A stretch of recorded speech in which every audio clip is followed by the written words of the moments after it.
സുഹൃത്തുക്കളെ, പ്രിയ നടൻ ശ്രീനിവാസൻ്റെ വിയോഗത്തോടുള്ള പ്രതികരണങ്ങൾ അറിയിച്ചുകൊണ്ടിരിക്കുകയാണ്. അതിൽ അടുത്തത് സംവിധായകൻ കഴിഞ്ഞ 9 വർഷമായി മലയാള ചലച്ചിത്ര രംഗത്ത് അറിയപ്പെടുന്ന സംവിധായകനായി മാറിയിരിക്കുന്ന, നിരവധി സിനിമകൾ സംവിധാനം ചെയ്യുകയും പല സിനിമകൾക്കും കഥയും തിരക്കഥയും രചിക്കുകയും ഒക്കെ ചെയ്ത, പ്രത്യേകിച്ചും ഒരു അഡാർ ലവ് പോലെയുള്ളൊരു ഹിറ്റ് മൂവി, ഒരു പാൻ ഇന്ത്യൻ മൂവി സമ്മാനിച്ച നമ്മുടെ പ്രിയ സംവിധായകൻ ഒമർ ലുലു ആണ് സംസാരിക്കുന്നത്. ഒമർ ലുലുവിൻ്റെ ചുരുങ്ങിയ വാക്കുകളിലാണ് അദ്ദേഹം സംസാരിക്കുന്നത്. അദ്ദേഹത്തിൻ്റെ വാക്കുകൾ കേൾക്കാം.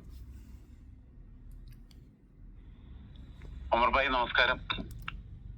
നമസ്കാരം. ഞാൻ ഇൻട്രോ ഒന്നും പറയുന്നില്ല. അതായത് ശ്രീനിവാസന്റെ മരണവുമായി ബന്ധപ്പെട്ട് നിങ്ങളുടെ ഡയറക്ടറാണ്. ആ രീതിയിൽ അദ്ദേഹമാണെങ്കിൽ എല്ലാ മേഖലകളിലും കൈവച്ചാണ്. അപ്പം എങ്ങനെയാണ് ഇതിനൊന്ന് ഈ വാർത്ത കേട്ടപ്പോ ഒമർ ലുലുവിന്റെ മനസ്സിൽ എന്തൊക്കെയാണ് വന്നതെന്നുള്ളതാ?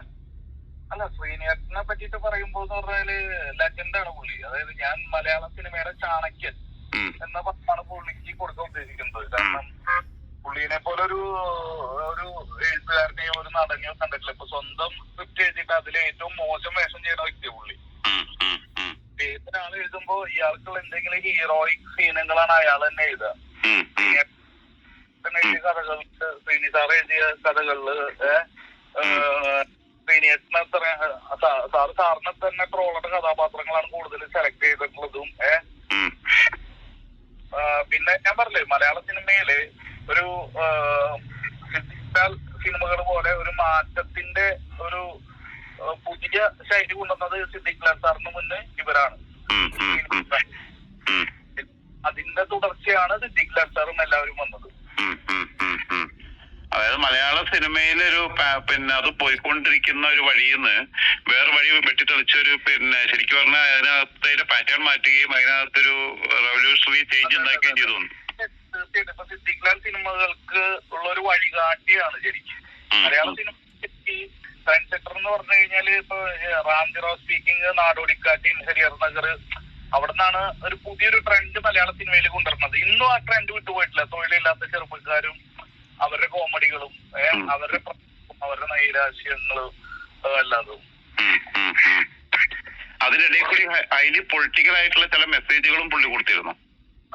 ഉണ്ട്. പുള്ളി ഭയങ്കര സർവകലാവല്ലഭനാണ്. ഒമർ ഭായി ഇപ്പൊ എവിടെയുള്ളേ? ഞാൻ എറണാകുളത്തേക്ക് ശ്രീനേട്ടൻ അങ്ങോട്ട് ഇറങ്ങാൻ നിൽക്കുക. വീട്ടിൽ പോയിട്ടാണ് ഇറങ്ങാൻ. ഓക്കെ എന്നാ നടക്കട്ടെ. ഓക്കെ, ശരി. താങ്ക്സ്.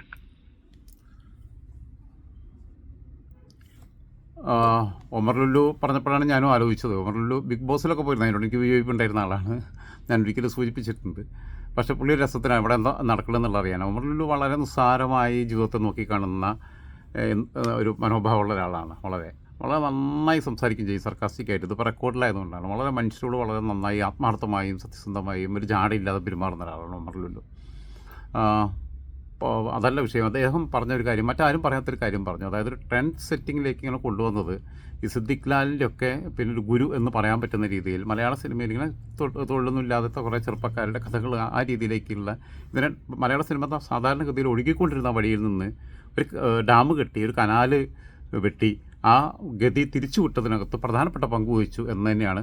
അത് ഇപ്പോൾ അത് ഇന്ന് അദ്ദേഹവുമായിട്ട് ഫോൺ ചെയ്ത് സംസാരിച്ചപ്പോൾ മാത്രമാണ്, ഒമറിൽ നിന്ന് കേട്ടപ്പോൾ മാത്രമാണ് ഞാനും അതിനെക്കുറിച്ച് ഗൗരവമായിട്ട് ആലോചിച്ചത്. എന്തായാലും ബാക്കി പ്രേക്ഷകരുടെ അഭിപ്രായങ്ങൾ കൂട്ടുകയായിരുന്നു. ബാക്കിയുള്ളവരുടെ പ്രതികരണമായിട്ട് വീണ്ടും വരുന്നതാവും.